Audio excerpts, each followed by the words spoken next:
everyone, welcome to Vedantham Malayalam channel. ഞാൻ Anjana, your biology teacher. അപ്പോൾ നമ്മൾ ഇന്ന് പഠിക്കാൻ പോകുന്നത് respiration in plants part 3. Okay, so part 1ഉം പാർട്ട് 2ലും നമ്മൾ ഒരുപാട് കാര്യങ്ങൾ പഠിച്ചിട്ടുണ്ടായിരുന്നു അല്ലേ? ഏതൊക്കെയാണ് ആ കാര്യങ്ങൾ? സോ ഫസ്റ്റ് തിങ് ഈസ് എന്താണ് സെല്ലുലാർ റെസ്പിറേഷൻ അല്ലേ? സെല്ലുലാർ റെസ്പിറേഷൻ എന്ന് വെച്ചിട്ടുണ്ടെങ്കിൽ എന്താണ് ആ ഒരു കോൺസെപ്റ്റ് നമ്മൾ ക്ലിയർ ആയിട്ട് മനസ്സിലാക്കി. അത് കഴിഞ്ഞതിന് ശേഷം നമ്മൾ ഗ്ലൈക്കോളിസിസ് അല്ലെ, ഗ്ലൈക്കോളിസിസ് എങ്ങനെയാണ് ഈ ഗ്ലൂക്കോസ് സ്പ്ലിറ്റ് ആവുന്നത് അതിനെ ആ ഒരു കാര്യം നമ്മൾ ഡീറ്റെയിൽ ആയിട്ട് പഠിച്ചു. സോ അത് കഴിഞ്ഞതിന് ശേഷം നമ്മൾ ഫെർമെന്റേഷൻ അല്ലെ, ഫെർമെന്റേഷൻ എന്ന് വെച്ചിട്ടുണ്ടെങ്കിൽ എന്താണ് അതിനെ പറ്റിയിട്ടുള്ള ഡീറ്റെയിൽ ആയിട്ടുള്ള കാര്യങ്ങളൊക്കെ നമ്മൾ പഠിച്ചു. അത് കഴിഞ്ഞതിന് ശേഷം ക്രെബ്സ് സൈക്കിൾ, അതായത് എയറോബിക് റെസ്പിറേഷൻ എന്ന് വെച്ചിട്ടുണ്ടെങ്കിൽ എന്താണ്, ക്രെബ്സ് സൈക്കിൾസ് എന്ന് വെച്ചിട്ടുണ്ടെങ്കിൽ എന്താണ്, നമ്മുടെ ബോഡിയിലൊക്കെ എങ്ങനെയാണ് ഈ എനർജി കിട്ടുന്നത്, ആ ഒരു കാര്യങ്ങളൊക്കെ നമ്മൾ ഡീറ്റെയിൽ ആയിട്ട് പഠിച്ചു. അത് കഴിഞ്ഞതിന് ശേഷം നമ്മൾ എന്താണ് പഠിച്ചത്? ഇലക്ട്രോൺ ട്രാൻസ്പോർട്ട് ചെയിൻ അല്ലെ, ഇലക്ട്രോൺ ട്രാൻസ്പോർട്ട് ചെയിനിനെ പറ്റിയിട്ട് നമ്മൾ ഡീറ്റെയിൽ ആയിട്ട് നോക്കിയിട്ടുണ്ട് അല്ലെ. ഇപ്പൊ നമ്മൾ പഠിക്കാൻ പോകുന്നത് എന്തിനെ പറ്റിയിട്ടാണ്? സോ ഇന്ന് നമ്മൾ പഠിക്കാൻ പോകുന്നത് ലാസ്റ്റ് കോൺസെപ്റ്റ്, അതായത് എങ്ങനെയാണ് ഈ ഫോസ്ഫോറിലേഷൻ നടക്കുന്നത്, ഓക്സിഡേറ്റീവ് ഫോസ്ഫോറിലേഷൻ എങ്ങനെയാണ് നടക്കുന്നത്, ആ ഒരു കാര്യമാണ് നമ്മൾ ഡീറ്റെയിൽ ആയിട്ട് നോക്കാൻ പോകുന്നത്.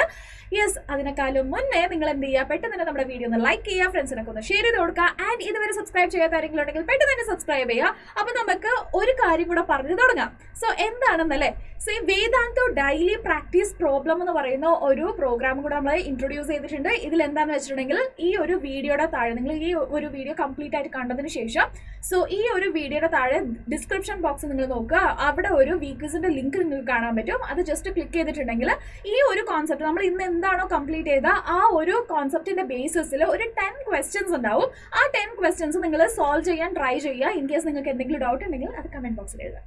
ഓക്കെ, സോ ഫസ്റ്റ് നമ്മുടെ NaDH2 ഇല്ലേ, NaDH2 എന്ത് ചെയ്യും?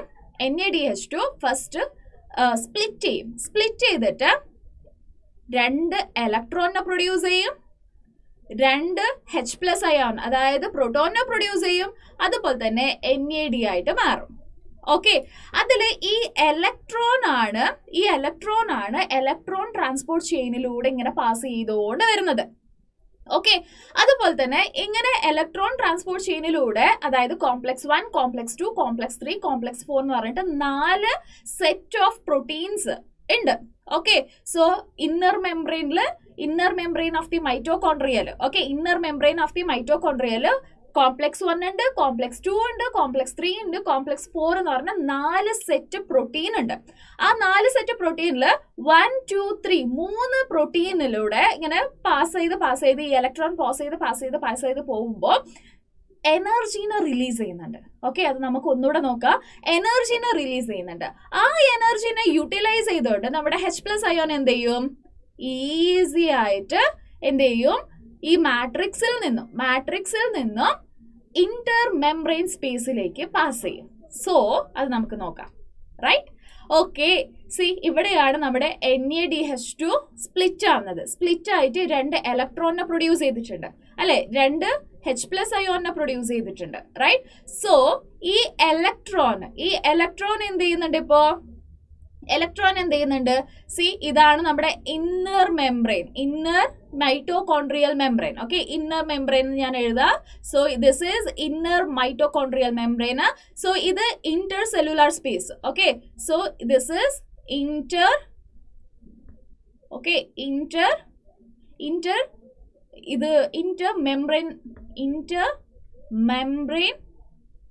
Membrane space. Okay, so okay, അത് കഴിഞ്ഞതിന് ശേഷം ഇത് ഔട്ടർ മെംബ്രെയിൻ. യെസ്, സോ ഇത് ഔട്ടർ മെംബ്രെയിൻ ഇവിടെയുണ്ട്, ഇന്റർ മെംബ്രെയിൻ സ്പേസ് ഇവിടെയുണ്ട്, and this is inter membrane. Right, so നമ്മുടെ ഇലക്ട്രോൺ റിലീസ്ഡ് ഫ്രം NaDH2 ഇതിലുള്ള ഒരുപാട് മെംബ്രെയിനിലുള്ള ഒരുപാട് പ്രോട്ടീൻസ് ഉണ്ട്. This is called complex 1, this is complex 2, and this is complex 3, and this is complex 4. Okay, so ഓരോ കോംപ്ലക്സിൽ നിന്നും ഇനിയൊരു കോംപ്ലക്സിലേക്ക് ഇങ്ങനെ താഴോട്ട് വരുമ്പോൾ എനർജീനെ റിലീസ് ചെയ്യുന്നുണ്ട്. ആ എനർജീനെ യൂട്ടിലൈസ് ചെയ്തുകൊണ്ട് നമ്മുടെ H+ അയോൺ ഇവിടുന്ന് എങ്ങോട്ടേക്ക് എൻ്റർ ആവുന്നുണ്ട്? ഇന്റർ മെംബ്രെയിൻ സ്പേസിലേക്ക് എൻ്റർ ആവുന്നുണ്ട്. സോ ഇവിടെ ഒരെണ്ണം എൻ്റർ ആയി, അതുപോലെ തന്നെ സെക്കൻഡിൽ നിന്നും ഒരെണ്ണം എൻ്റർ ആയി, അതുപോലെ തന്നെ തേർഡിൽ നിന്നും ഒരു സെറ്റ് പ്രോട്ടോണ് എവിടത്തേക്ക് എൻ്റർ ആയി? ഇന്റർ മെംബ്രെയിൻ സ്പേസിലേക്ക് എൻ്റർ ആയി. അപ്പൊ പിന്നെ ഇവിടെ നിങ്ങൾ നോക്കിയേ, H+ അയോന്റെ കോൺസെൻട്രേഷൻ ഒന്ന് നോക്കിയേ. H+ അയോന്റെ കോൺസെൻട്രേഷൻ എങ്ങനെയുണ്ട്? H+ അയോന്റെ കോൺസെൻട്രേഷൻ കൂടുതലുണ്ട്, റൈറ്റ്? H+ അയോന്റെ കോൺസെൻട്രേഷൻ കൂടുതലുണ്ട്. സോ നമുക്കറിയാം നമ്മുടെ ഈ ഇലക്ട്രോൺ ഇതുപോലെ എന്താവുന്നുണ്ട്, ഒരു സിസ്റ്റമിൽ നിന്നും ഇന്നൊരു കോംപ്ലക്സിലേക്ക് ഇങ്ങനെ മൂവായി സൈറ്റോക്രോം A3യിൽ നിന്നും പുറത്തേക്ക് ചാടുമ്പോൾ നമ്മുടെ നേസന്റ് ഓക്സിജൻ ഉണ്ട്. ആ നേസന്റ് ഓക്സിജന്റെ കൂടെ നമ്മുടെ H+ അയോന്റെ കൂടെ ഇത് മൂന്നും കൂടെ കമ്പൈൻ ചെയ്തിട്ട് ഇലക്ട്രോണ് O അതുപോലെ തന്നെ H+ അയോണും മൂന്നും കൂടെ കമ്പൈൻ ചെയ്തിട്ട് എന്തായിട്ട് മാറും? വാട്ടർ ആയിട്ട് മാറും. സോ ഇതാണ് നമ്മൾ ഇലക്ട്രോൺ ട്രാൻസ്പോർട്ട് ചെയിനിൽ നമ്മൾ പഠിച്ചത്, റൈറ്റ്? സോ അത് കഴിഞ്ഞതിന് ശേഷം നമുക്ക് ഇപ്പൊ പഠിക്കാനുള്ളത് എന്താണെന്ന് വെച്ചിട്ടുണ്ടെങ്കിൽ, see this H+ ions inter membrane സ്പേസിലേക്ക് എൻ്റർ ആയിട്ടുള്ള H+ അയോൺ എന്ത് ചെയ്യും എന്നാണ് ചോദ്യം. സോ നമ്മൾ ആൾറെഡി പറഞ്ഞിട്ടുണ്ട്, NaDH2 ആണ് ATPനെ 3 ATPനെ പ്രൊഡ്യൂസ് ചെയ്യാനുള്ള കപ്പാസിറ്റി ഉണ്ട്, റൈറ്റ്? സോ NaDH2ന് ഒരു മോളിക്യൂൾ NaDH2ന് 3 ATP മോളിക്യൂളിനെ പ്രൊഡ്യൂസ് ചെയ്യാനുള്ള കപ്പാസിറ്റി ഉണ്ട്, റൈറ്റ്? സോ ഇവിടെ ഒരു H+ അയോന് എനർജി റിലീസ് ആയപ്പോൾ, അതായത് ഒരു സെറ്റ് ഇങ്ങോട്ട് റിലീസായി, ഇത് രണ്ടാമത്തത്, ഇത് മൂന്നാമത്തത്, right? So 3 set H+ ion ആണ് ഇന്റർ മെംബ്രെയിൻ സ്പേസിലേക്ക് എൻ്റർ ആയിട്ടുള്ളത്, റൈറ്റ്? സോ ഇവിടെ കോൺസെൻട്രേഷൻ കൂടുമ്പോൾ, ഇന്റർ മെംബ്രെയിൻ സ്പേസിൽ കോൺസെൻട്രേഷൻ കൂടുമ്പോൾ എന്താവും? ഡിഫ്യൂഷൻ ആവണ്ടേ, റൈറ്റ്? ഡിഫ്യൂഷൻ ആവണ്ടേ? അങ്ങനെ ഡിഫ്യൂഷൻ ആവണം എന്നുണ്ടെങ്കിൽ അതിന് പെട്ടെന്ന് അങ്ങനെ ഒന്നും സംഭവിക്കാൻ ചാൻസ് ഇല്ല. അങ്ങനെ പെട്ടെന്ന് നമ്മുടെ പ്രോട്ടോന് ഈസി ആയിട്ട് ഇന്നർ മെംബ്രെയിനിലൂടെ ഇങ്ങോട്ട് എൻ്റർ ആവാൻ സാധ്യതയില്ല. ബിക്കോസ് അതിനൊരു പ്രോട്ടീനിന്റെ ആവശ്യമുണ്ട്, അവിടെ ഒരു പ്രോട്ടീനിന്റെ ആവശ്യമുണ്ട്. നമുക്കത് നോക്കാം, ഡീറ്റെയിൽ ആയിട്ട് പഠിക്കാം. യെസ്, സോ നമുക്ക് നോക്കാം. Oxidative phosphorylation, phosphorylation. ഇവിടെ എന്താണ് സംഭവിക്കുക? സി, നമ്മൾ ആ ഇലക്ട്രോൺ ട്രാൻസ്പോർട്ട് ചെയിനിന്റെ അതേപോലെയുള്ള ഒരു ഔട്ടർ മെംബ്രെയിൻ ഇവിടെ വരച്ചു. ഓക്കെ, സോ ഇവിടെ നമുക്ക് ഇന്നർ മെംബ്രെയിൻ ഉണ്ട്. സോ ആ ഇന്നർ മെംബ്രെയിനെ ഞാൻ ഇങ്ങനെയും കൂടെ വരയ്ക്കുകയാണ്. Because inner membrane how many cristae അല്ലെ? സോ ഇൻഫോൾഡിങ്ങിനെയാണ് നമ്മൾ പറയുന്നത് ക്രിസ്റ്റേ എന്ന്, അല്ലെ? ഇന്നർ മെംബ്രെയിൻ, അതായത് സി ഇതുപോലെ നമ്മൾ ഓർക്കുന്നുണ്ടോ? അതുപോലത്തെ ഒരു ഇൻഫോൾഡിങ്ങിനെയാണ് ഞാൻ ഇവിടെ വരച്ചിരിക്കുന്നത്. യെസ്, സോ ആ ഇൻഫോൾഡിങ് ഇവിടെ ഉണ്ട്. നമുക്ക് ഇതിനെ കുറച്ച് തിക്കാക്കി വരച്ചു കൊടുക്കാം. സോ ഈ മെംബ്രെയിൻ ഇങ്ങനെ ഉണ്ട്. So this is are cristae. So നമുക്കിവിടെ മെൻഷൻ ചെയ്യാം, അതായത് this is outer membrane, this is inner membrane. Okay, so this is intermembrane space. Okay, intermembrane space. Okay, so this is our cristae, അല്ലെ? So ഈ റീജനില്, ഇവിടെയുള്ള ഈ റീജനെ നമ്മൾ എന്തെന്ന് വിളിക്കും? This is called matrix. So this is our matrix. Okay, yes. So നമ്മുടെ NaDH2 എന്ത് ചെയ്യുന്നുണ്ട്? സ്പ്ലിറ്റ് ചെയ്യുന്നുണ്ട്. അവിടെ നിന്ന് നമ്മുടെ ഇലക്ട്രോൺ പാസ് ചെയ്തിട്ട് ഇങ്ങനെ പാസ് ചെയ്തിട്ട് എന്ത് ചെയ്യുന്നുണ്ട്? ഇവിടേക്ക് ഈ മാട്രിക്സിലേക്ക് എൻ്റർ ആവുന്നുണ്ട് ഇലക്ട്രോന്. അപ്പോ H2 ആയിട്ട് മാറുന്നുണ്ട്, റൈറ്റ്? സോ നമ്മൾ നേരത്തെ പഠിച്ചില്ലേ? സോ H2O ആയിട്ട് മാറുന്നുണ്ട്. അപ്പൊ ഇങ്ങനെ താഴേക്ക് ഇങ്ങനെ ഇറങ്ങി വരുമ്പോൾ, ഒരു കോംപ്ലക്സിൽ നിന്നും ഇനിയൊരു കോംപ്ലക്സിലേക്ക് ഇങ്ങനെ താഴെ ഇറങ്ങി വരുമ്പോൾ ഇവിടത്തേക്ക് ഒരു 3 സെറ്റ് H+ അയോൺസ്, അല്ലെ? So 3 set H+ ions enter ആവുന്നുണ്ട്, റൈറ്റ്? 2 H+ അയോൺസ് എൻ്റർ ആവുന്നുണ്ട്, ശരിയാണോ? സോ ഇപ്പോ ഇവിടെ, അതായത് ഇന്റർ മെംബ്രെയിൻ സ്പേസിൽ H+ അയോൺസിന്റെ കോൺസെൻട്രേഷൻ കൂടുതലായി, റൈറ്റ്? സോ അങ്ങനെ കൂടുതലായ ഈ ഒരു സാധനം പുറത്തേക്ക് ഇറങ്ങണം. എവിടെ നിന്ന് കോൺസെൻട്രേഷൻ കൂടുതലുണ്ടോ അവിടെ എന്താവും? സിമ്പിൾ ഡിഫ്യൂഷൻ എന്ന് വെച്ചിട്ടുണ്ടെങ്കിൽ മീനിങ് എന്താണ്? The molecule move from higher concentration towards the lower concentration. So, ഈ H+ ions മാട്രിക്സിലേക്ക് എൻ്റർ ആവണം, റൈറ്റ്? സോ ഇവിടെ H+ ions വളരെ കൂടുതലുണ്ട്. അപ്പൊ ഇത് ഇങ്ങോട്ട് മൂവ് ആവണം. അങ്ങനെ മൂവ് ആവണം എന്നുണ്ടെങ്കിൽ അത്ര ഈസി ഒന്നും അല്ല. ബിക്കോസ് ഇവിടെ ചില പ്രോട്ടീൻസിന്റെ ആവശ്യമുണ്ട്. ആ പ്രോട്ടീൻസ് ഉണ്ടെങ്കിൽ മാത്രമേ എന്താവുള്ളൂ? എന്താവുള്ളൂ, ഈ ഒരു H+ അയോണ് ഇങ്ങോട്ട് മൂവ് ആവുള്ളൂ. അപ്പോൾ സി ഇവിടെയാണ് നമ്മുടെ എന്തുള്ളത്, F0. ഓക്കെ, F0 എന്ന് പറയുന്ന ഒരു പ്രോട്ടീനും അതുപോലെ തന്നെ ഇതാണ് നമ്മുടെ stack. Okay, and this is our F1 protein. Okay, F1 protein is also known as ATPase enzyme. Okay, ATPase enzyme. So ഇവിടെ നമ്മുടെ F1 ഉണ്ട്. ഓക്കെ, സോ ഈ H+ അയോണ് എന്തുണ്ട്, ഈ H+ അയോണ് ഇങ്ങനെ എനർജി ആയിട്ട് ഇങ്ങനെ മൂവ് ആയിക്കൊണ്ടിരിക്കുകയാണ്. ഓക്കെ, ഫുൾ എനർജിയോടെ ഇങ്ങനെ മൂവ് ആയിക്കൊണ്ടിരിക്കുകയാണ്. സോ ഇത് മൂവ് ആയി F0 എത്തി. ഓക്കെ, അത് കഴിഞ്ഞതിന് ശേഷം എങ്ങോട്ട് എത്തുന്നുണ്ട്, ആ ഒരു സ്റ്റാക്കിലേക്ക് എത്തുന്നുണ്ട്. അത് കഴിഞ്ഞതിന് ശേഷം ഇത് ഈ ഒരു വേവ് ലൈക്ക് സ്ട്രക്ചർ എഴുതുന്നുള്ളത് എനർജിയും ക്യാരി ചെയ്തുകൊണ്ടാണ് വരുന്നുള്ളത് എന്നതിനെ ഇൻഡിക്കേറ്റ് ചെയ്യാൻ വേണ്ടിയിട്ടാണ്. ഓക്കെ, സോ ഇതിങ്ങനെ വന്നെത്തിയ ഉടനെ സി ഈ മാട്രിക്സ് ഞാനിവിടെ മായ്ക്കാണ്. Okay, yes. ഓക്കെ, സോ ഇവിടെ എന്താ സംഭവിക്കുക, നമ്മുടെ ADP. ഓക്കെ, ADP ഒരു ഇനോർഗാനിക് ഫോസ്ഫേറ്റിനെയും കൂടെ വിളിച്ചിട്ട് എന്ത് ചെയ്യും, ഇതിനെ ATP ആയിട്ട് കൺവേർട്ട് ചെയ്യും. ഓക്കെ, കൺവേർട്ട് ചെയ്യും. അത് കഴിഞ്ഞതിന് ശേഷം വിത്തൗട്ട് എനർജി ഇതിങ്ങനെ ജസ്റ്റ് എങ്ങോട്ട് വരുന്നുണ്ട്, പുറത്തേക്ക്, അതായത് മാട്രിക്സിലേക്ക് എൻറ്റർ ആവുന്നുണ്ട്. യെസ്. സോ ഇവിടെ എത്ര NADH2 എത്ര ഇലക്ട്രോണിനെ പാസ് ചെയ്തു, പ്രോട്ടോണിനെ പാസ് ചെയ്തു, 1 2 3 അല്ലെ, 3 സെറ്റ് ഹൈഡ്രോജൻ ആറ്റമിനെയാണ് പാസ് ചെയ്തത് അല്ലെ, 2H+ അയോൺസിനെ. സോ ആ 2H+ അയോൺസ് എന്ത് ചെയ്യുന്നുണ്ട്, ഓരോ ATP മോളിക്യൂളിനെ പ്രൊഡ്യൂസ് ചെയ്യുന്നുണ്ട്. That's why NADH2 is going to produce 3 ATP എന്ന് നമ്മൾ പറയാം. സോ ഓരോ കോംപ്ലക്സിലും ഫസ്റ്റ്, സെക്കൻഡ്, തേർഡ് 3 കോംപ്ലക്സിലൂടെ നമ്മുടെ ഇലക്ട്രോൺ പാസ് ആകുമ്പോൾ 3 2H+ അയോണിനെ പാസ് ചെയ്യുന്നുണ്ട്. ആ 3H+ അയോണും ഇവിടെ നിന്നും, അതായത് ഇന്റർമെംബ്രെയിൻ സ്പേസിൽ നിന്നും മാട്രിക്സിലേക്ക് എൻറ്റർ ആകുമ്പോൾ, ക്രിസ്റ്റയിലൂടെ പാസ്സാവുമ്പോൾ ആ ക്രിസ്റ്റയിലുള്ള F0ഉം F1 കോംപ്ലക്സ്, അതായത് ATP സിന്തസിസ് അവിടെ സംഭവിക്കുന്നുണ്ട്. അതായത് H+ അയോണ് പുറത്തേക്ക് ചാടുമ്പോൾ, അതായത് മാട്രിക്സിലേക്ക് ചാടുമ്പോൾ എന്ത് ചെയ്യുന്നുണ്ട്, അവിടെ ATP പ്രൊഡക്ഷൻ സംഭവിക്കുന്നുണ്ട്. യെസ്, ക്ലിയർ ആയോ, എല്ലാവർക്കും മനസ്സിലായോ? Yes. So this is about oxidative phosphorylation.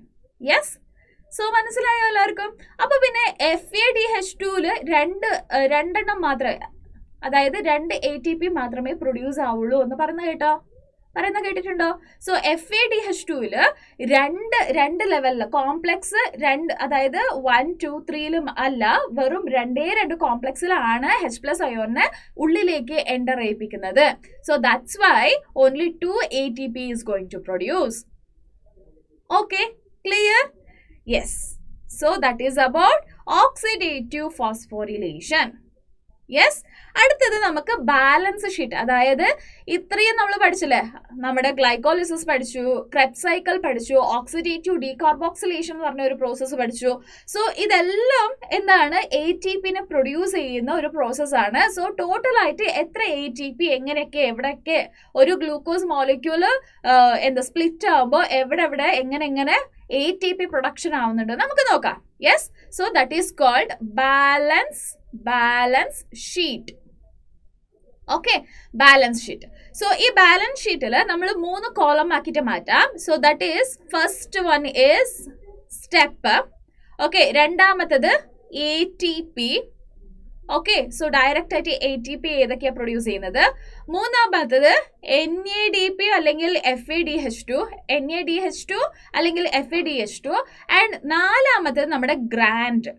Okay, grand total. Yes. So നമുക്കത് മെൻഷൻ ചെയ്ത് കൊടുക്കാം.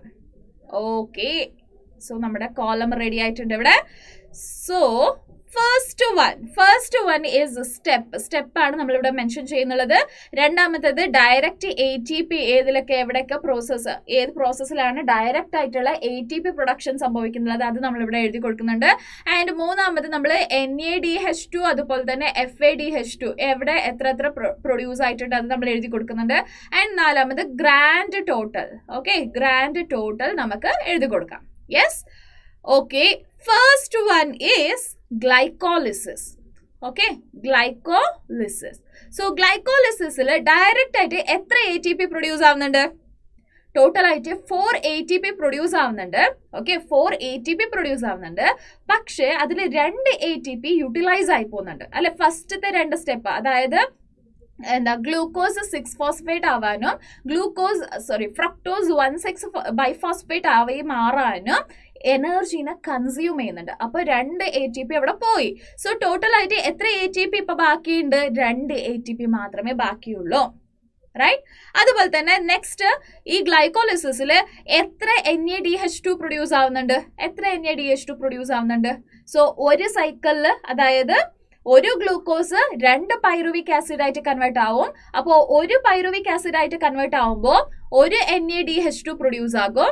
ഓക്കെ, സോ 2 പൈറുവിക് ആസിഡ് ആയിട്ട് കൺവേർട്ട് ആവുമ്പോൾ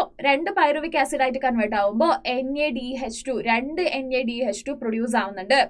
അതായത് ഒരു ഗ്ലൂക്കോസ് മോളിക്യൂൾ 2 പൈറുവിക് ആസിഡിനെയാണ് പ്രൊഡ്യൂസ് ചെയ്യുന്നത്. അങ്ങനെ 2 പൈറുവിക് ആസിഡ് പ്രൊഡ്യൂസ് ആവുമ്പോൾ നമുക്ക് എന്ത് കിട്ടുന്നുണ്ട്? 2 NADH2 പ്രൊഡ്യൂസ് ആവുന്നുണ്ട്. Yes, okay. അടുത്തത് നമുക്ക് നോക്കാം. സോ ഈ 2 NADH2 എന്ന് പറയുമ്പോൾ നമുക്കിപ്പോൾ അറിയാലോ, ഓക്സിഡേറ്റീവ് ഫോസ്ഫോറിലേഷൻ നമ്മൾ പഠിച്ചില്ലേ? ഓക്സിഡേറ്റീവ് ഫോസ്ഫോറിലേഷനിൽ എന്താണ് പറയുന്നത്? ഒരു NADH2 3 ATPനെ പ്രൊഡ്യൂസ് ചെയ്യുന്നുണ്ട്. അപ്പൊ പിന്നെ ഇവിടെ എത്ര ATP ആയി? 2 NADH2 എന്ന് പറയുമ്പോൾ 6 ATPനെ പ്രൊഡ്യൂസ് ചെയ്യുന്നുണ്ട്. യെസ്, അടുത്തത് നമുക്ക് നോക്കാം. Second one is oxidative decarboxylation. Okay, എവിടെയാണ് നമുക്ക് ഈ ഒരു സ്റ്റെപ്പ് കാണാൻ പറ്റുക? പൈറുവിക് ആസിഡ് ഡയറക്റ്റ് ആയിട്ട് ക്രെബ്സ് സൈക്കിളിലേക്ക് എൻ്റർ ആവില്ല. സോ പൈറുവിക് ആസിഡ് എന്തായിട്ട് മാറും? അസിറ്റൈൽ CoA 3 കാർബൺ ആറ്റം ഉള്ളത് 2 കാർബൺ ആറ്റം ആയിട്ട് റെഡ്യൂസ് ആകും. സോ അങ്ങനെ റെഡ്യൂസ് ആവുന്ന ആ ഒരു സമയത്തിലും നമുക്ക് ഡയറക്റ്റ് ആയിട്ട് ATP ഒന്നും സിന്തസിസ് ആയി കിട്ടില്ല. പക്ഷേ ഒരു NADP പ്രൊഡ്യൂസ് ആവുന്നുണ്ട്. ഒരു ഗ്ലൂക്കോസ് മോളിക്യൂൾ 2 ക്രെബ്സ് സൈക്കിളിനെയാണ് ഫോം ചെയ്യുന്നത്. ഓക്കെ, 2 ക്രെബ്സ് സൈക്കിളിനെയാണ് ഫോം ചെയ്യുന്നത്. സോ 2 എന്ത് പ്രൊഡ്യൂസ് ആവുന്നുണ്ട്? NADH2 പ്രൊഡ്യൂസ് ആവുന്നുണ്ട്. സോ അവിടെയും നമുക്ക് 6 ATP പ്രൊഡക്ഷൻ ആയി കിട്ടി. Okay, clear? 6 ATP പ്രൊഡക്ഷൻ ആയി കിട്ടി. അടുത്തത് മൂന്നാമത്തത് എന്താ ചോദിച്ചിട്ടുണ്ടെങ്കിൽ that is Krebs cycle. Okay, Krebs സൈക്കിളിൽ ATP എത്ര പ്രൊഡ്യൂസ് ആവുന്നുണ്ട്? സോ ഒരു ഗ്ലൂക്കോസ് മോളിക്യൂൾ 2 ക്രെബ്സ് സൈക്കിളിനെയാണ് പ്രൊഡ്യൂസ് ചെയ്യുന്നത്. ഒരു ക്രെബ്സ് സൈക്കിളിൽ ഒരു ATP. സോ ഇവിടെ 2 ATP പ്രൊഡ്യൂസ് ആകും. ഓക്കെ, 2 ATP പ്രൊഡ്യൂസ് ആകും. യെസ്, അതുപോലെ തന്നെ NADH2 FADH2 എത്രയാണ്? 3 NADH2 in 1 cycle, 1 FADH2 in 1 cycle. ഇത് രണ്ടും 2 ആക്കണം അല്ലെ? സോ അപ്പോ എത്രയായി? 6 NADH2 ആൻഡ് 2 FADH2 അല്ലെ? സോ അപ്പൊ പിന്നെ നമുക്ക് ATP നോക്കുകയാണെങ്കിൽ ഇവിടെ 18 ATPയും ഇവിടെ നമുക്ക് 4 ATPയും ആണ് കിട്ടുന്നത്. Okay, yes. സോ നമുക്കത് എഴുതി കൊടുക്കാം. ഗ്രാൻഡ് ടോട്ടലിൽ നമുക്ക് എഴുതി കൊടുക്കാം. So this is 6. ഓക്കെ, 6 അല്ലല്ലോ. ഗ്ലൈക്കോളിസിസിൽ നമുക്ക് 8 ATP കിട്ടുന്നുണ്ട് അല്ലെ? അതുപോലെ തന്നെ ഇവിടെ നമുക്ക് 6 ATP കിട്ടുന്നുണ്ട്. അതായത് ഓക്സിഡേറ്റീവ് ഡീകാർബോക്സിലേഷനിൽ 6 ATP കിട്ടുന്നുണ്ട്. റൈറ്റ്. അതുപോലെ തന്നെ ക്രെബ്സ് സൈക്കിളിൽ ഇവിടെ 2 ഉണ്ട്, ഇവിടെ 18 20 ആയി 24 ATP പ്രൊഡ്യൂസ് ആയി കിട്ടുന്നുണ്ട്. റൈറ്റ്. ഓക്കെ, ക്ലിയർ ആയോ? യെസ്. സോ ഇത്രയും ATP നമുക്ക് ഒന്ന് കാൽക്കുലേറ്റ് ചെയ്ത് നോക്കാം. സോ കാൽക്കുലേറ്റ് ചെയ്ത് നോക്കുകയാണുമ്പോൾ ഒന്ന് കൂട്ടി നോക്കിയിട്ട് പറഞ്ഞേ എത്രയുണ്ട്? 14 24 എന്ന് പറയുമ്പോൾ നമുക്ക് 38 ATP. പക്ഷെ നമ്മൾ ഇൻ റിയൽ ഈ ഒരു റിയാക്ഷൻ നമ്മൾ നോക്കുമ്പോൾ, അതായത് ഗ്ലൈക്കോളിസിസ്, ഓക്സിഡേറ്റീവ് ഡീകാർബോക്സിലേഷൻ, അതുപോലെ തന്നെ ക്രെബ്സ് സൈക്കിൾ എന്ന് പറയുന്ന ആ ഒരു റിയാക്ഷൻ നമ്മൾ കഴിഞ്ഞതിന് ശേഷം നമുക്ക് ATP പ്രൊഡ്യൂസ് ആവുന്നത് ഓൺലി 36 എന്ന് പറയുന്നത് കേൾക്കുന്നുണ്ട് അല്ലെ, 36. അപ്പൊ പിന്നെ ഇവിടെ നമ്മൾ കാൽക്കുലേറ്റ് ചെയ്തപ്പോൾ 2 ATP കൂടുതൽ വന്നല്ലോ. എങ്ങനെയാണ് 2 ATP കൂടുതൽ വന്നത്? ബിക്കോസ് ഇവിടെ നിന്ന് വന്ന ഈ 2 കൂടുതലുള്ള ATP ഇല്ലേ, ആ 2 കൂടുതലുള്ള ATP ഈ ഒരു NADH2 ഇല്ലേ, ഈ ഒരു NADH2 പ്രൊഡ്യൂസ് ആവുന്നത് എവിടെയാണ്? സൈറ്റോപ്ലാസം. ഗ്ലൈക്കോളിസിസ് നടക്കുന്നത് സൈറ്റോപ്ലാസമില് അല്ലെ. സോ ഈ ഓക്സിഡേറ്റീവ് ഡീകാർബോക്സിലേഷനും ക്രെബ്സ് സൈക്കിളും ഇതെല്ലാം നടക്കുന്നത് മൈറ്റോകോൺട്രിയയിലാണ് ഓക്സിഡേറ്റീവ് ഫോസ്ഫോറിലേഷൻ ആയിട്ട് ATP ആയിട്ട് പ്രൊഡ്യൂസ് ആവുന്നത്. അപ്പോ ഈ NADH2 സൈറ്റോപ്ലാസമിൽ നിന്നും എവിടേക്ക് മൂവ് ആവണം? മൈറ്റോകോൺട്രിയയിലേക്ക് മൂവ് ആവണം. ശരിയാണോ? ഈ NADH2 എന്താവണം? മൈറ്റോകോൺട്രിയയിലേക്ക് മൂവ് ആവണം. മൈറ്റോകോൺട്രിയയിലേക്ക് മൂവ് ആവുമ്പോൾ അത്ര ഈസി ആയിട്ട് മൂവ് ആവില്ല. അതിന് എന്ത് ചോദിക്കും? എനർജി താടോ എന്ന് പറഞ്ഞ് ചോദിക്കും. സോ ആ എനർജിയെ കൊടുക്കും. അവിടെ രണ്ട് NADH2 ഉണ്ട്. ആ 2 NADH2നെ മൂവ് ചെയ്യാൻ 2 ATP കൺസ്യൂം ആവുന്നുണ്ട്. Hence 36 ATP. ക്ലിയർ ആയോ? എല്ലാവർക്കും ക്ലിയർ ആയോ? ബാലൻസ് ഷീറ്റിൽ ടോട്ടൽ ആയിട്ട് നമുക്ക് കിട്ടേണ്ടത് 36 ആണ്. ഗ്ലൈക്കോളിസിസിൽ 2 ഡയറക്റ്റ് ആയിട്ട് ATP പ്രൊഡ്യൂസ് ആവുന്നുണ്ട്, 2 NADH2 പ്രൊഡ്യൂസ് ആവുന്നുണ്ട്. That means 6 ATP. Together 8 ATP ആണ് ഗ്ലൈക്കോളിസിസ് എന്ന് കിട്ടുന്നത്. പക്ഷെ ഈ 2 NADH2നെ സൈറ്റോപ്ലാസമിൽ നിന്നും മൈറ്റോകോൺട്രിയയിലേക്ക് മൂവ് ചെയ്യിപ്പിക്കാൻ വേണ്ടിയിട്ട് 2 ATPനെ നമ്മൾ യൂട്ടിലൈസ് ചെയ്യുന്നുണ്ട്. സോ ഇവിടെ നമുക്ക് 6 എന്നേ പറയാൻ പറ്റുള്ളൂ. ഓക്കെ, അത് കഴിഞ്ഞതിന് ശേഷം ഓക്സിഡേറ്റീവ് ഡീകാർബോക്സിലേഷൻ. സോ അവിടെ നമുക്ക് ATP ഒന്നും കിട്ടുന്നില്ല, പക്ഷെ 2 NADH2 പ്രൊഡ്യൂസ് ആവുന്നുണ്ട്. So that means 6 ATP. അടുത്തത് ക്രെബ്സ് സൈക്കിൾ. 2 ATPയും അതുപോലെ തന്നെ 3 NADH2 1 FADH2 into 2 because 2 Krebs cycle ആണ് ഇവിടെ സംഭവിക്കുന്നത്, റൈറ്റ്? സോ 18ഉം പ്ലസ് 4ഉം ആണ്. അപ്പൊ ടുഗദർ 24 ആണ്. ഇതെല്ലാം കൂടെ നമ്മൾ കൂട്ടി നോക്കുമ്പോൾ 36 ഈക്വൽ ആയിട്ട് കറക്റ്റ് ആയിട്ട് കിട്ടുന്നുണ്ട്. Yes, so this is balance sheet. എല്ലാവർക്കും മനസ്സിലായോ? യെസ്. സോ എന്നാ പിന്നെ നമ്മൾ അടുത്ത ടോപ്പിക്കിലോട്ട് പോവാം. So that is shuttle system. So shuttle system എന്ന് പറയുന്ന 2 ഷട്ടിൽ സിസ്റ്റം ഉണ്ട്. So first one is glycerol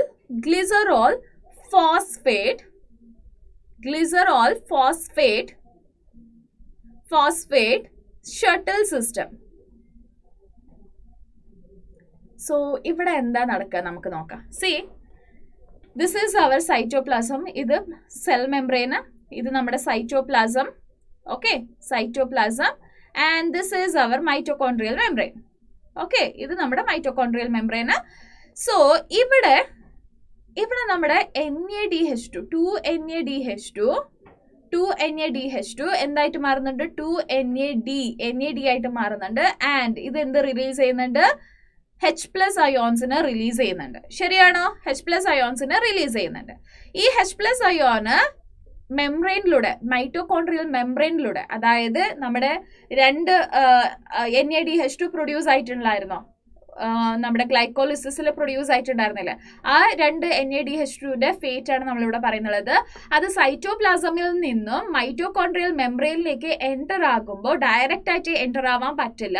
അപ്പൊ അതെന്താവും? സ്പ്ലിറ്റ് ആയിട്ട് H+ അയോൺസ് ആയിട്ടാണ് മൂവ് ആകുക. അപ്പൊ അങ്ങനെ H+ അയോൺസ് ആയിട്ട് മൂവ് ആകുമ്പോൾ സോ എനർജീനെ കൺസ്യൂം ചെയ്യുന്നുണ്ട്. എനർജീനെ കൺസ്യൂം ചെയ്തിട്ടാണ് ഇത് ഉള്ളിലേക്ക് എൻ്റർ ആവുന്നുള്ളത്. അപ്പൊ അങ്ങനെ ഉള്ളിലേക്ക് എൻ്റർ ആയി കഴിഞ്ഞതിന് ശേഷം ഈ H+ ions okay some time FADന്റെ കൂടെ കമ്പൈൻ ചെയ്തിട്ട് എന്തായിട്ട് മാറും? FADH2 എന്തായിട്ട് മാറും? FADH2 ആയിട്ട് മാറും. Okay, so this become FADH2. NADH2 ആണ് പ്രൊഡ്യൂസ് ആയത്. പക്ഷേ ഇവിടെ ഏത് മോളിക്യൂളിന്റെ കൂടെയാണോ അത് കമ്പൈൻ ചെയ്യുന്നത് അതിന്റെ ബേസിസിൽ സോ ഇത് 2 മോളിക്യൂൾ ഉണ്ടാവും. ഓക്കെ, സോ ഇത് FADH2 ആയിട്ട് മാറും. ഓക്കെ, സോ ഇങ്ങനെ ആവാനുള്ള സാധ്യതയുണ്ട്. ഇങ്ങനെ ആയെങ്കിൽ, അതായത് FADH2 ആയിട്ട് കൺവേർട്ട് ആയിട്ടുണ്ടെങ്കിൽ we will get only 4 ATP molecule instead of 6 ATP molecule. So this is called glycerol phosphate shuttle system. Okay, so ഇതൊരു ചാൻസ് ആണ്. ഓക്കെ, ഇത് ഒരു ചാൻസ് ആണ്. രണ്ടാമത്തെ ചാൻസ് ഏതാ ചോദിച്ചിട്ടുണ്ടെങ്കിൽ that is malate aspartate shuttle system. ഇവിടെ എന്താ സംഭവിക്കാൻ ചോദിച്ചിട്ടുണ്ടെങ്കിൽ this is our cell membrane and this is our mitochondrial membrane. ഇവിടെയാണ് നമുക്ക് സൈറ്റോപ്ലാസം കാണാൻ പറ്റുക.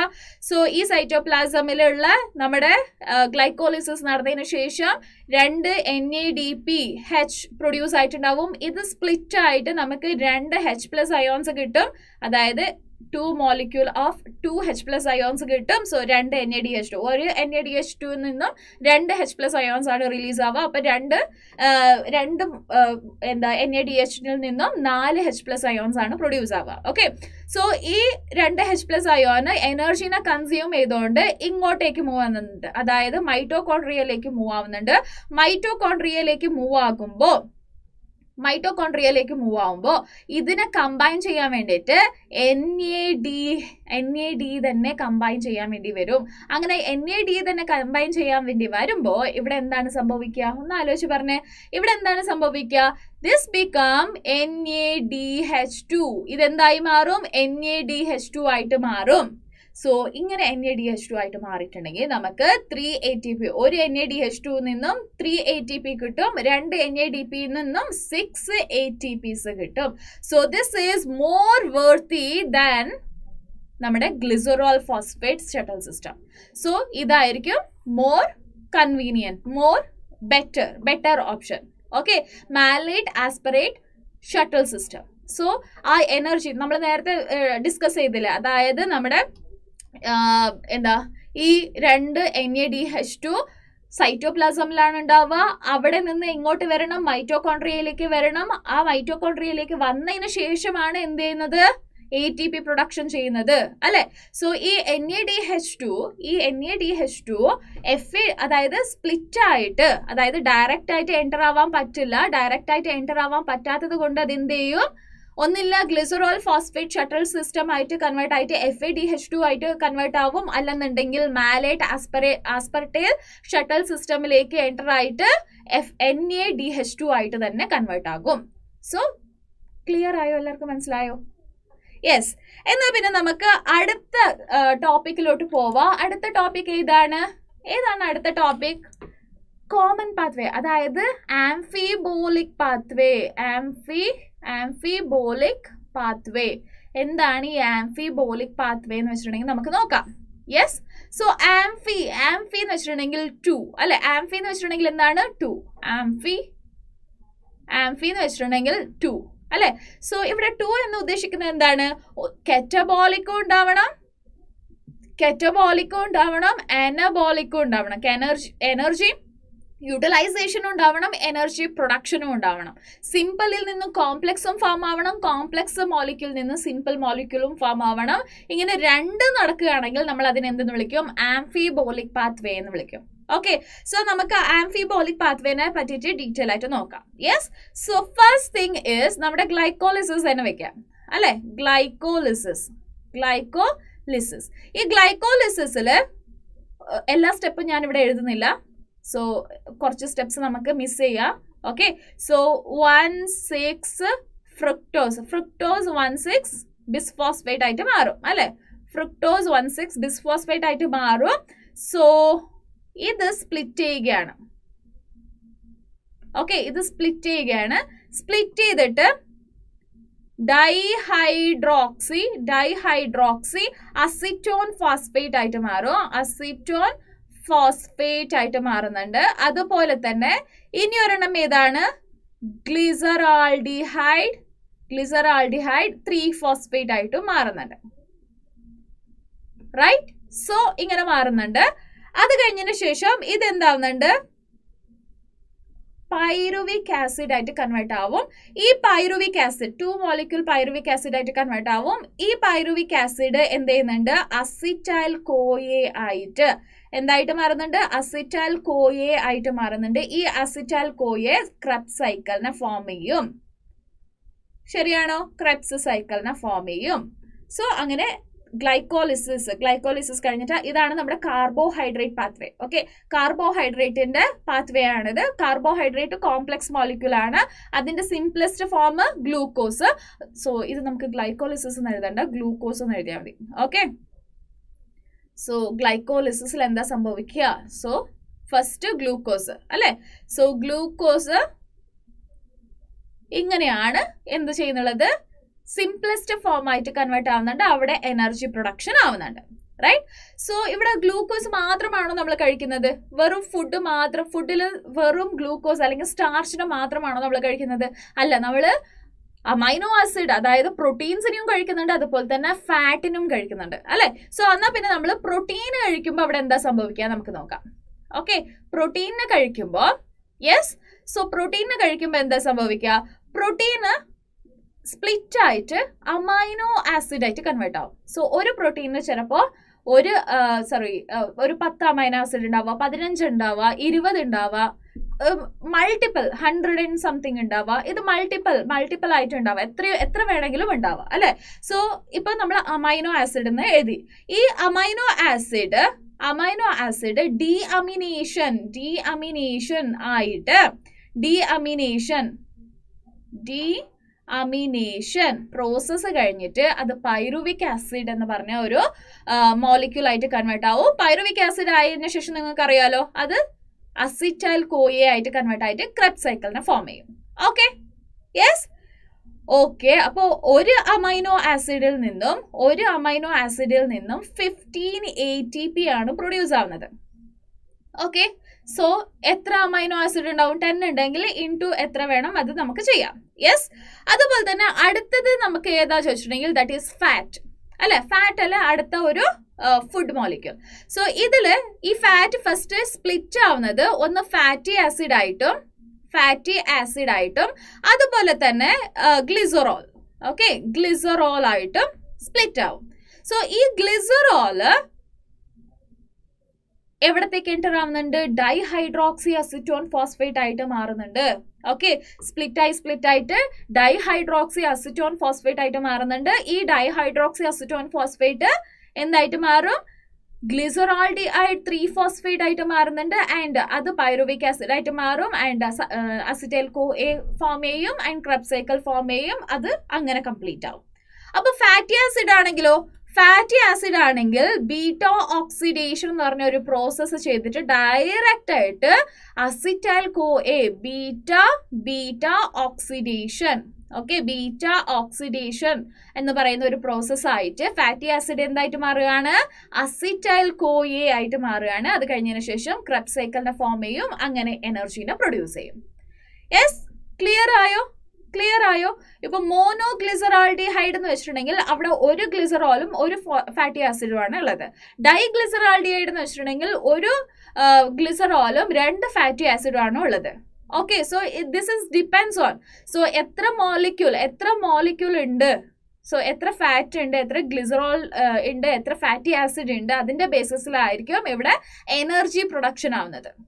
യെസ്. അതുപോലെ തന്നെ പ്രോട്ടീനിൽ എന്താണ്? എത്ര അമൈനോ ആസിഡ് ഉണ്ട്, അതിന്റെ ബേസിസിലാണ് ATP പ്രൊഡക്ഷൻ ആവുന്നത്. സോ ഇവിടെ അനബോളിക്കും സംഭവിക്കുന്നുണ്ട്, കെറ്റബോളിക്കും സംഭവിക്കുന്നുണ്ട് അല്ലെ.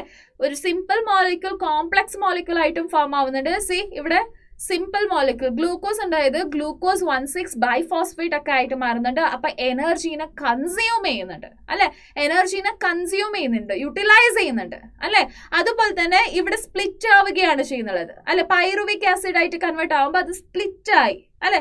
സോ ഇവിടെ 6 കാർബൺ ആറ്റം ഉണ്ടായിരുന്നത് ഇവിടെ 3 കാർബൺ ആറ്റം ആയിട്ട് മാറി, സ്പ്ലിറ്റ് ആകുമ്പോൾ എനർജി റിലീസ് ആവുന്നുണ്ട് അല്ലെ. ഇവിടെ കെറ്റബോളിക്കും സംഭവിക്കുന്നുണ്ട്, അനബോളിക്കും സംഭവിക്കുന്നുണ്ട്. That's why it is called amphibolic pathway. Clear? അതുകൊണ്ടാണ് നമ്മൾ ഇതിനെ എന്തെന്ന് വിളിക്കുന്നത്? ആംഫിബോളിക് പാത്വേ എന്ന് വിളിക്കുന്നത്. യെസ്. ഓക്കെ, എന്നാ പിന്നെ നമ്മൾ ലാസ്റ്റ് ടോപ്പിക്കിലെത്തി. ഓക്കെ, സോ ലാസ്റ്റ് ടോപ്പിക്, ഈ ചാപ്റ്ററിലെ ലാസ്റ്റ് ടോപ്പിക് ഏതാണ്? Respiratory quotient. റെസ്പിറേറ്ററി കോഷ്യന്റ് അല്ലെന്നുണ്ടെങ്കിൽ ഇതിനെ നമുക്ക് റെസ്പിറേറ്ററി റേഷ്യോ എന്നും പറയാം. Okay, respiratory ratio. യെസ്, എന്താണ് ഈ റെസ്പിറേറ്ററി കോഷ്യന്റ് അല്ലെങ്കിൽ റെസ്പിറേറ്ററി റേഷ്യോ? നമ്മൾ യൂഷ്വലി RQ എന്നാണ് ഇതിനെ റെപ്രസെന്റ് ചെയ്യുക. ഓക്കെ, RQ എന്താണ് ഈ RQ? RQ is equal to the volume of carbon dioxide released to the volume of oxygen absorbed in respiration. So that is called respiratory quotient. മക്കളെ, ഇനി ഒരു കാര്യം കൂടെ ഉണ്ട്. അതായത് നമ്മുടെ ടെലഗ്രാം ആപ്പിലേക്കും കൂടെ നിങ്ങൾ ജോയിൻ ചെയ്യുകയാണെങ്കിൽ ഡെയിലി ക്വസ്റ്റ്യൻസ്, ഇമ്പോർട്ടൻ്റ് ആയിട്ടുള്ള ക്വസ്റ്റ്യൻസ്, അതുപോലെ തന്നെ നിങ്ങൾക്ക് നോട്ട്സ്, നമ്മൾ ഏതൊക്കെയാണോ ക്ലാസ്സസ് എടുത്തിരിക്കുന്നത് അതിൻ്റെ നോട്ട്സുകളൊക്കെ നിങ്ങൾക്ക് കിട്ടും. സോ അതുപോലെ തന്നെ എവറി സൺഡേസ് നിങ്ങൾക്ക് വീക്ക് ക്വിസ് ഉണ്ടാവും. സോ അതുകൂടാതെ നമ്മൾ ടെലഗ്രാമിൽ വന്നിട്ട് ലൈവ് സെഷൻ കൊടുക്കുന്നുണ്ട്. അതായത് നിങ്ങൾക്ക് ഇൻ കേസ് എന്തെങ്കിലും ഒരു കുഞ്ഞു കാര്യങ്ങൾക്കൊക്കെ ഡൗട്ട്സ് അങ്ങനെ എന്തെങ്കിലുമൊക്കെ ഉണ്ടെങ്കിൽ അതെല്ലാം ക്ലാരിഫൈ ചെയ്യാൻ വേണ്ടിയിട്ട് ടെലഗ്രാമിൽ നമ്മൾ ലൈവ് വരുന്നുണ്ട്. അതുകൂടാതെ അസൈൻമെന്റ്സ്, ഇമ്പോർട്ടൻ്റ് ആയിട്ടുള്ള കോൺസെപ്റ്റ്സ്, അതുപോലെ തന്നെ PYQs, മോഡൽ ക്വസ്റ്റ്യൻ പേപ്പേഴ്സ്, ഇങ്ങനെയുള്ള എല്ലാ കാര്യങ്ങളും നമ്മൾ കൊടുക്കുന്നത് നമ്മുടെ ടെലഗ്രാം ആപ്പിലാണ്. സോ പെട്ടെന്ന് തന്നെ പോയിട്ട് വേദാന്തു മലയാളം എന്ന് പറയുന്ന ഒരു ടെലഗ്രാം ഗ്രൂപ്പിലേക്ക് ജോയിൻ ചെയ്യാം. ഓക്കെ, സോ അതിന് വേണ്ടിയിട്ടുള്ള ലിങ്ക് നമ്മുടെ ഡിസ്ക്രിപ്ഷൻ ബോക്സിലുണ്ട്. സോ ഇൻ കേസ് അതിൽ കിട്ടുന്നില്ല എന്നുണ്ടെങ്കിൽ ഡോണ്ട് വറി, നിങ്ങൾ ഡയറക്റ്റ് ആയിട്ട് ടെലഗ്രാം ആപ്പിൽ പോവുക. ജസ്റ്റ് വേദാന്തു മലയാളം എന്ന് വെച്ച് ടൈപ്പ് ചെയ്ത് കൊടുത്താൽ മതി. അവിടെ ഒരു ഗ്രൂപ്പ് നിങ്ങൾക്ക് കാണാൻ പറ്റും. ജോയിൻ കൊടുത്തിട്ടുണ്ടെങ്കിൽ നിങ്ങൾ ഫാമിലി ആയി മാറി, വേദാന്തു ഗ്രൂപ്പിന്റെ ഒരു ഭാഗമായി നിങ്ങൾ മാറുകയാണ്. സോ അത് കഴിഞ്ഞതിന് ശേഷം നിങ്ങൾക്ക് ഈ എല്ലാ കാര്യങ്ങളും ഈസി ആയിട്ട് ആക്സസ് ചെയ്യാൻ പറ്റും. ഓക്കെ, അത് കൂടാതെ ഇനിയൊരു കാര്യം കൂടെ ഉണ്ട്. എന്താണെന്ന് വെച്ചിട്ടുണ്ടെങ്കിൽ നമ്മുടെ വീഡിയോ നിങ്ങൾക്ക് ഇഷ്ടപ്പെടുകയാണെങ്കിൽ തീർച്ചയായിട്ടും ലൈക്ക് ചെയ്യുക, ഫ്രണ്ട്സിനൊക്കെ ഒന്ന് ഷെയർ ചെയ്ത് കൊടുക്കുക. ആൻഡ് ഇതുവരെ സബ്സ്ക്രൈബ് ചെയ്യാത്ത ആരെങ്കിലും ഉണ്ടെങ്കിൽ സബ്സ്ക്രൈബ് ചെയ്യും. ബൈ.